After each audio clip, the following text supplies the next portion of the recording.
రెగ్యులర్గా తినే chicken curry bore కొట్టిందా? అయితే ఈసారి ఇలా ట్రై చేయండి. పర్ఫెక్ట్ క్రీమీ టెక్స్చర్తో సూపర్ టేస్టీగా ఉంటుంది. ఎలా చేయాలో చూపిస్తాను, చూసేయండి. Let's get into the video.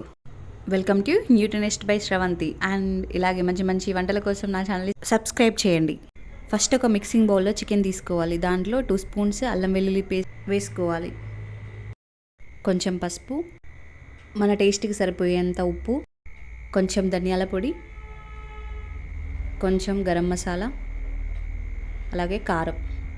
ఇవన్నీ చికెన్కి పట్టేలాగా బాగా మిక్స్ చేసుకోవాలి. ఇప్పుడు దీంట్లో కొంచెం పెరుగు వేసి మిక్స్ చేయాలి. దీన్ని ఒక హాఫ్ అన్ అవర్ పక్కన పెట్టేసుకొని ఇప్పుడు మిక్సీ జార్లో 2 యాలకులు, సన్నగా తరిగి వేయించి పెట్టుకున్న ఉల్లిపాయలు 1 కప్పు, అలాగే ఒక అర్ధగంట ముందు నానబెట్టుకున్న కొన్ని జీడిపప్పు పలుకులు వేసుకొని బాగా మెత్తగా గ్రైండ్ చేసుకోవాలి.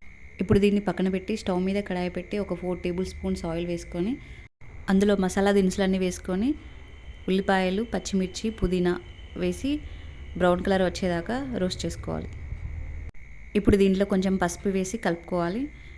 ఇప్పుడు మనం ముందుగా మ్యారినేట్ చేసి పెట్టుకున్న చికెన్ని ఇందులో వేసి మంచిగా మిక్స్ చేసుకోవాలి.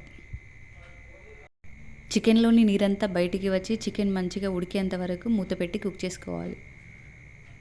10 నిమిషాల తర్వాత చికెన్లోని నీరంతా తగ్గిపోయి ఇలా ఆయిల్ పైకి తేలుతుంది.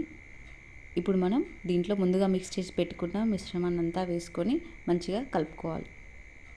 ఒకసారి అంతా కలుపుకున్న తర్వాత మన కన్సిస్టెన్సీకి తగినట్టుగా వాటర్ వేసుకొని కలుపుకోవాలి. ఇప్పుడు దీన్ని ఒక 10 మినిట్స్ మగ్గనిచ్చామంటే అంతే, జ్యూసీగా ఉండే పర్ఫెక్ట్ చికెన్ కర్రీ రెడీ అయిపోతుంది. ఈ చికెన్ కర్రీ అన్నంలోకి కానీ, చపాతీలోకి కానీ, పూరీలోకి కానీ పర్ఫెక్ట్ కాంబినేషన్. ఎలా తిన్నా సరే సూపర్ టేస్టీగా ఉంటుంది. ఒకసారి ట్రై చేసి ఎలా వచ్చిందో కామెంట్ చేయండి. Thanks for watching. ఇంకా ఇలాంటి మంచి మంచి వీడియోల కోసం నా ఛానల్ని సబ్స్క్రైబ్ చేసుకోండి.